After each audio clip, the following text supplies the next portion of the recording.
जय हिंद प्यारे साथियों, आप सभी का स्वागत है ज्ञानपीठ जीके पॉइंट के इस यूट्यूब चैनल पर। दोस्तों, स्टैटिक जीके का एक बहुत ही इंपॉर्टेंट टॉपिक कवर करते हैं। भारत में जो कृषि क्रांतियां हुई हैं उनसे एक प्रश्न आपके एग्जाम में पूछा जाता है। तो आइए कवर करते हैं भारत में कृषि क्रांतियों के क्षेत्र। पहला बिंदु जिसके बारे में बात करेंगे, पहला है आपका नीली क्रांति। तो नीली क्रांति का संबंध किससे है? तो आपका जवाब होगा मत्स्य पालन।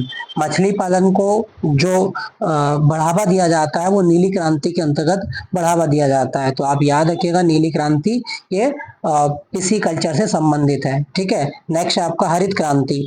दोस्तों, भारत में हरित क्रांति के जनक हैं एम एस स्वामीनाथन। और हरित क्रांति का उद्देश्य है कि हरित क्रांति किस क्षेत्र में लाई गई? खाद्यान्न उत्पादन में वृद्धि के लिए। तो ये आप याद रखिएगा, हरित क्रांति खाद्यान्न उत्पादन से संबंधित है। नेक्स्ट है आपका श्वेत क्रांति। एक और इम्पोर्टेंट है श्वेत क्रांति। श्वेत क्रांति भारत में मिल्क प्रोडक्शन को बढ़ावा देने के लिए लाई गई थी। और भारत में श्वेत क्रांति के जनक कौन है? वर्गीज कुरियन। ठीक है, याद रखिएगा, वर्गीज कुरियन भारत में श्वेत क्रांति के जनक कहे जाते हैं और इन्हें भारत का मिल्कमैन भी कहा गया है। क्लियर, याद रखिएगा। तो श्वेत क्रांति दुग्ध उत्पादन। नेक्स्ट आपका लाल क्रांति। तो दोस्तों, लाल क्रांति का संबंध किससे है? लाल क्रांति आपके मांस और टमाटर उत्पादन से संबंधित है। तो मांस और टमाटर उत्पादन को बढ़ावा देने के लिए शुरू की गई है लाल क्रांति। क्लियर, याद रखिएगा दोस्तों, इंपॉर्टेंट है, पूछा जाता है। नेक्स्ट आपका मीठी क्रांति। मीठी क्रांति या स्वीट रिवॉल्यूशन भारत में शहद उत्पादन से संबंधित है। मीठी क्रांति आप याद रखिएगा। ठीक है दोस्तों, मीठी क्रांति शहद उत्पादन। अच्छा, क्या आपको पता है कि एपीकल्चर क्या होता है? एपीकल्चर क्या होता है? तो आप याद रखना, एपीकल्चर का मतलब है मधुमक्खी पालन। तो ये आपसे पूछा जा सकता है, मधुमक्खी पालन को एपीकल्चर कहा जाता है। नेक्स्ट है आपका सुनहरी क्रांति। ठीक है, गोल्डन रिवॉल्यूशन। देखो, ये बहुत आता है आपके एग्जाम में बहुत पूछा जाता है सुनहरी क्रांति।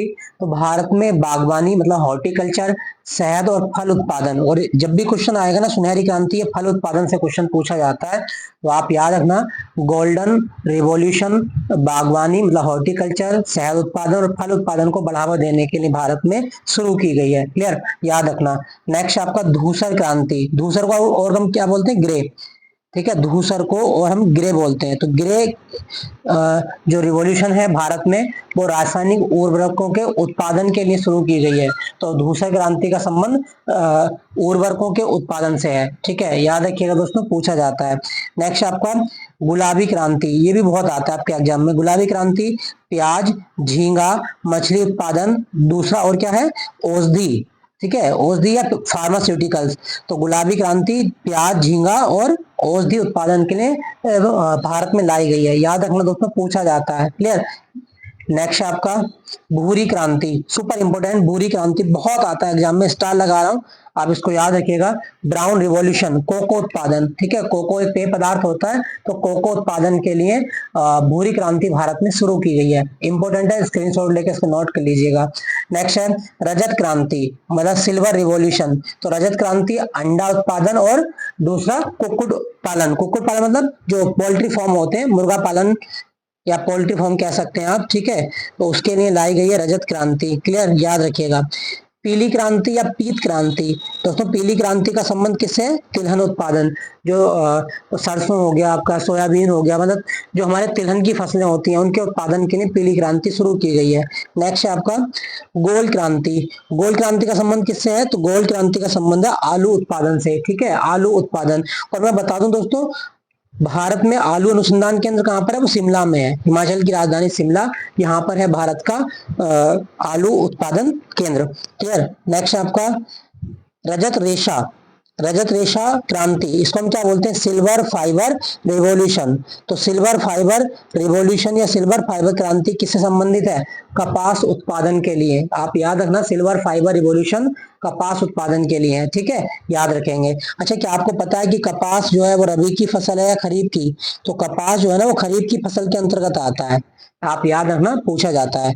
नेक्स्ट है स्वर्ण रेशा क्रांति। स्वर्ण रेशा क्रांति मतलब गोल्डन फाइबर। तो गोल्डन फाइबर किसको बोलते हैं? गोल्डन फाइबर कहा जाता है जूट को।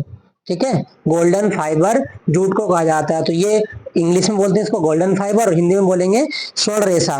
तो आप याद रखना जूट उत्पादन के लिए संबंधित है गोल्डन फाइबर रिवॉल्यूशन। क्या आपको पता है कि जूट अनुसंधान केंद्र या जूट बोर्ड का मुख्यालय कहाँ पर है? तो भारत में जूट बोर्ड का मुख्यालय कलकत्ता में है। ठीक है, याद रखना, पूछा जाता है। नेक्स्ट है सदाबहार क्रांति, एवरग्रीन। सदाबहार क्रांति भारत में जैविक खेती के प्रोत्साहन के लिए है। ठीक है, सदाबहार क्रांति किससे संबंधित है? जैविक खेती को बढ़ावा देने के लिए। तो जैविक खेती किससे संबंधित होती है? देखो, खेती का वो तरीका जिसमें रासायनिक खादों का प्रयोग ना किया जाए उसको हम क्या बोलेंगे? उसको जैविक खेती कहा जाता है। ठीक है, याद रखिएगा। और सदाबहार क्रांति जैविक खेती के उत्पादन को बढ़ावा देने के लिए शुरू की गई है। नेक्स्ट है आपका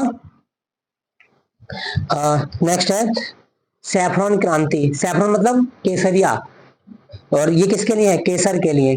ठीक है, आप याद है सैफरॉन क्रांति केसर के लिए है। क्लियर, याद रखिएगा। अच्छा, भारत में सबसे ज्यादा केसर उत्पादन कहाँ होता है? तो जम्मू कश्मीर में। जम्मू कश्मीर में। अच्छा, एक बड़ी इंपॉर्टेंट चीज बताता हूँ आपको, जो केसर के बागान होते हैं ना जम्मू कश्मीर में, केसर के बागानों को क्या बोलते हैं हम? करेबा। जम्मू कश्मीर में जो केसर उगाई जाती है वो मिट्टी है आपकी करेबा मिट्टी, और केसर के बागानों को क्या बोलते हैं हम? करेबा। ठीक है, याद रखिएगा, मिट्टी के नाम पे इन बागानों को करेबा बोलते हैं। ये पूछा भी गया है एग्जाम में कि जो केसर के बागान उनको क्या कहा जाता है, केसर की खेती किस मिट्टी में होती है? तो जम्मू कश्मीर में केसर की खेती करेबा नामक मिट्टी में की जाती है, याद रखिएगा। ठीक है, तो नेक्स्ट है आपका हरित सोना। मतलब हरित सोना मतलब ग्रीन गोल्ड रिवॉल्यूशन। तो ये किसको बोलते हैं हरित सोना? बांस को कहा जाता है, बांस को बोलते हैं हरित सोना। क्लियर, याद रखिएगा। नेक्स्ट आपका मूख मूक क्रांति। तो मूक क्रांति का संबंध किससे है? मोटे अनाज उत्पादन के लिए। मोटे अनाज जैसे बाजरा हो गया, रागी हो गया आपका, है ना, मिलेट, सोरगम, ये इस तरह के जो आते हैं वो आपके मोटे अनाज होते हैं। तो मूक क्रांति मोटे अनाज से संबंधित है। और मैं आपको एक चीज बता दूं दोस्तों, 2023 जो था ना वो मोटे अनाज का वर्ष था। ठीक है, 2023 मोटे अनाज का वर्ष था।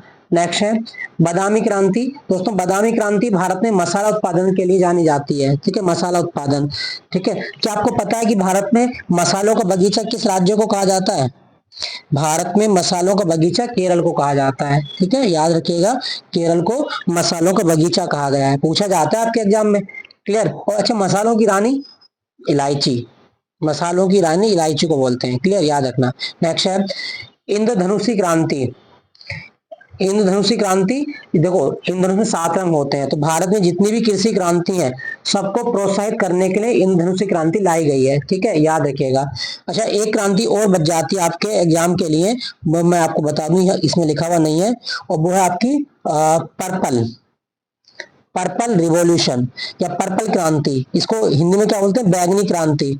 बैगनी क्रांति अभी कुछ टाइम पहले शुरू की गई थी, और ये लवेंडर, लवेंडर मतलब मोगरा, तो मोगरा की खेती को बढ़ावा देने के लिए भारत में पर्पल या बैगनी क्रांति शुरू की गई है। ठीक है दोस्तों, ये भी आप याद रखना। मोगरा के फूल होते हैं, इससे परफ्यूम बनाए जाते हैं सुगंधित, और दूसरा जो साबुन होते हैं उसमें भी इसका तेल डाला जाता है। तो सुगंधित आइटम जो बनते हैं कॉस्मेटिक के, उसमें लेवेंडर का तेल डाला जाता है। ठीक है, याद रखिएगा।